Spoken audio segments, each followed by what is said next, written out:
ஒப்பந்தம் நடந்திருக்கிறது. என்ன நடந்திருக்கிறது என்றால் கைதிகள் பரிமாற்றம். இங்கே பலஸ்தீனர்கள் பிடித்து வைத்திருக்கக்கூடிய இஸ்ரேலியர்களை அவங்க என்ன செய்யணும், விடுதலை செய்யணும். அவங்க ஒன்றும் பெருசா ஒன்றும் பிடிச்சு வைக்கல. 250 ஒரு 300 பேருக்குள்ளதான் இஸ்ரேல் வீரர்களை கைது செஞ்சு வச்சிருக்கிறாங்க பலஸ்தீனர்கள் ஹமாஸ். அதே சமயம் முஸ்லிம்கள் கைது செய்யப்பட்டிருக்கிறாங்க. அவர்களுடைய எண்ணிக்கை பார்த்தால் பல்லாயிரக்கணக்கான எல்லாம் சிவிலியன் பொதுமக்களை கைது செஞ்சு வச்சிருக்கிறான்.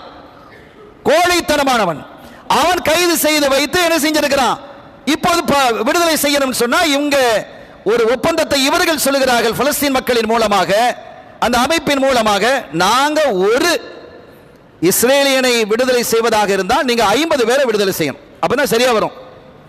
நாங்க ஒரு ஆளை விடுதலை செய்வதாக இருந்தால் உங்கள் தரப்பிலிருந்து 50 பேரை நீங்கள் தர வேண்டும். 50 பலஸ்தீனர்களை நீங்கள் விடுதலை செய்தால் நாங்கள் ஒரு ஆளை விடுதலை செய்வோம். ஆனா இது பார்க்கிறதுக்கு வித்தியாசமா இருக்கு. ஏன்னா 1க்கு 50 கேட்டா அதுதான் ரொம்ப அழகா தெளிவா அல்லாஹ் சொல்லிட்டான். அவங்க எல்லா அட்டூழியம் செய்வான். ஆனா கைதிகள் அவங்களின் ஆட்களை பிடிச்சு கைதியா வச்சுட்டோம், அதற்காக வேண்டி எந்த நஷ்ட ஈடையும் அவன் தருவான். அல்லாஹ் சொல்றான் குர்ஆன்ல. அப்பவே யூதர்களை பத்தி சொல்லிட்டான்.